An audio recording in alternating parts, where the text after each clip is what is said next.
পুষ্টিগুণে ভরপুর হলেও অবহেলিত বাঙ্গি বা ফুট, আর এর সঙ্গে অবহেলিত এর চাষিরাও।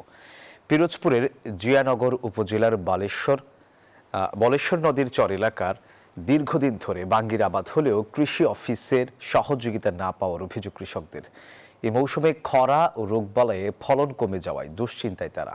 পিরোজপুর থেকে গোলাম মোস্তফার তথ্যচিত্র, ডেস্ক রিপোর্ট। পিরোজপুরের জিয়ানগর উপজেলার বলেশ্বর নদীর কোল ঘেঁষে চরানি প্রত্যাশী গ্রামে বিস্তীর্ণ এলাকা জুড়ে প্রতি বছর স্থানীয় জাতের বাঙ্গি চাষ হয়। এবছরও এই এলাকার প্রায় প্রতিটি পরিবার বাঙ্গি চাষ করেছেন।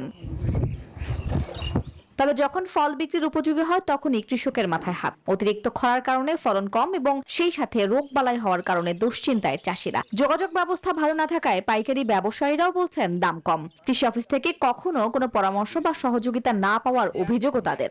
আমাদের কোনো পরামর্শ দেয় নাই, আমরা নিজেরা বুঝে যেটা করি এইভাবেই আমরা চালাই। সঠিক পরামর্শ পাওয়া যায় না বা পানির সমস্যায় আপনার বৃষ্টি হয় না, এইতে আবার বিভিন্ন রোগের জন্য ফলনটা কম হয়। তেল মাল নাই, ফলন নাই, এবার কৃষি বাতাবি কম। বিষয়টি খতিয়ে দেখার আশ্বাস কৃষি সম্প্রসারণ অধিদপ্তরের। আমার প্রতিটা ব্লকে আমাদের উপসহকারী কৃষি কর্মকর্তা আছে, তারা কৃষকদের সার্বিক সহযোগিতা এবং পরামর্শ প্রদান করে থাকে। আমি এই বিষয়ে তদন্ত করব, অনুসন্ধান করে যদি সত্যতা থেকে থাকে, অভিযোগের সত্যতা পেয়ে থাকে, তাহলে অবশ্যই সেই উপসহকারী কৃষি তার বিরুদ্ধে বিভাগীয় ব্যবস্থা গ্রহণ করা যাবে। জেলার জিয়ানগর উপজেলায় প্রায় 145 হেক্টর জমিতে বাঙ্গি চাষ হয়েছে। Desk report, news 24।